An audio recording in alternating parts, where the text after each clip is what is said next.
Saya Bu Everanita sebagai Kepala Sekolah di Sekolah Dasar Nasional Plus Kita Insani yang berlokasi di Kecamatan Kemang, Kabupaten Bogor.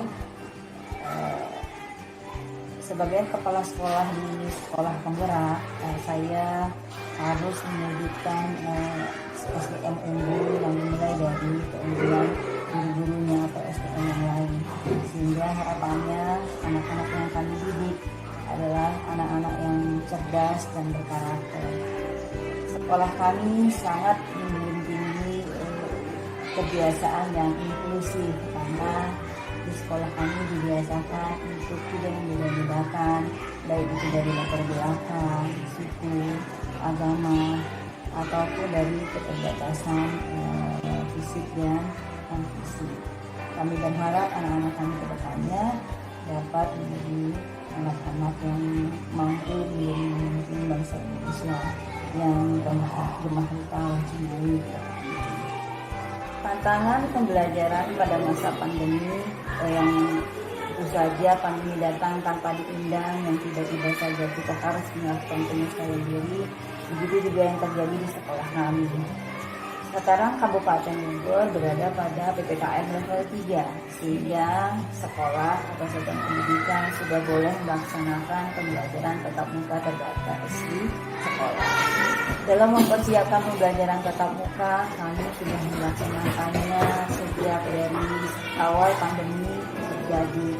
Kami dulu berharap bahwa kapanpun kami diperbolehkan untuk pembelajaran tatap muka di sekolah, kami sudah siap dengan segala sesuatunya, baik itu standar operasional prosedur ataupun sarana prasarana penunjang agar anak-anak belajar di sekolah tentu saja mengutamakan keselamatan, kesehatan, dan kesejahteraannya. Yang kami lakukan pertama kali adalah kami melakukan semacam survei kepada orang tua. Kemudian kami pun menganalisis kekurangan ataupun kebutuhan kami ke depannya kalau terjadi untuk pembelajaran tatap muka di sekolah. Sistem blended learning yang selama ini kami lakukan lebih banyak melakukan pembelajaran jarak jauh, kemudian kami edukasi dengan berkunjung ke rumah selama pembelajaran jarak jauh. Ketika sekarang pelaksanaan PTM, kami memfokuskan apa yang bisa kami lakukan pada saat pembelajaran tatap muka di sekolah, sehingga anak-anak tetap bisa belajar maksimal, tidak ketinggalan baik itu konten maupun pada keterampilannya.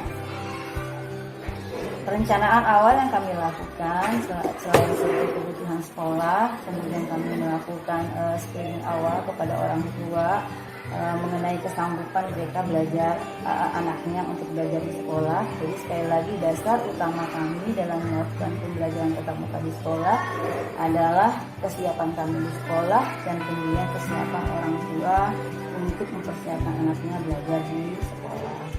Karena itu adalah hal penting atau hal yang pokok yang menjadi dasar kami dalam pembelajaran.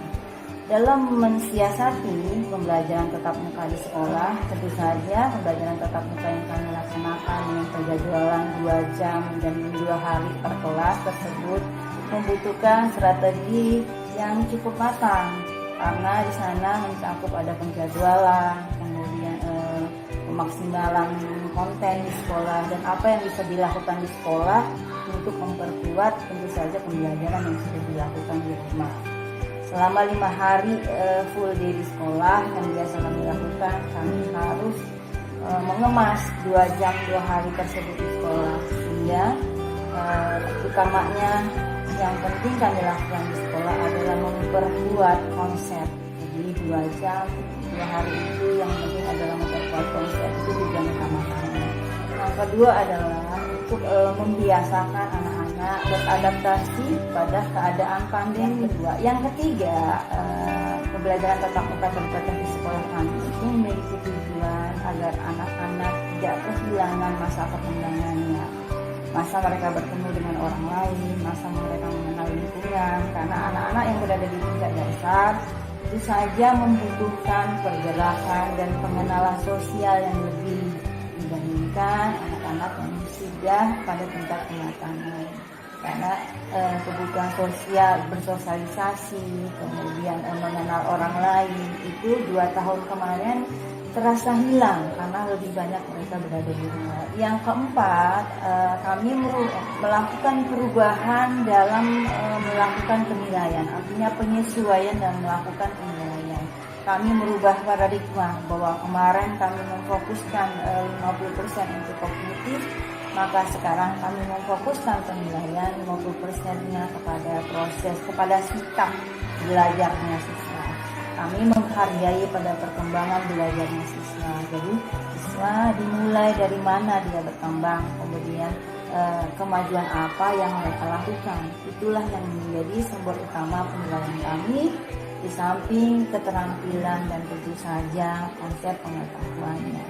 Karena kami menganggap ketika sikap belajar, ketika karakternya terbentuk untuk belajar sepanjang hayat, belajar dengan sungguh-sungguh, dengan tidak mengenal putus asa, dengan disiplin, maka hasilnya mereka akan mendapatkan keterampilan yang baik, kemudian tentu saja pengetahuan. Meskipun dalam masa pandemi kami masih melakukan pembelajaran tatap muka terbatas, kedepannya kualitas pembelajaran di sekolah kami akan terus dikembangkan dengan pembelajaran yang kreatif, menyenangkan, dan dibantu oleh teknologi.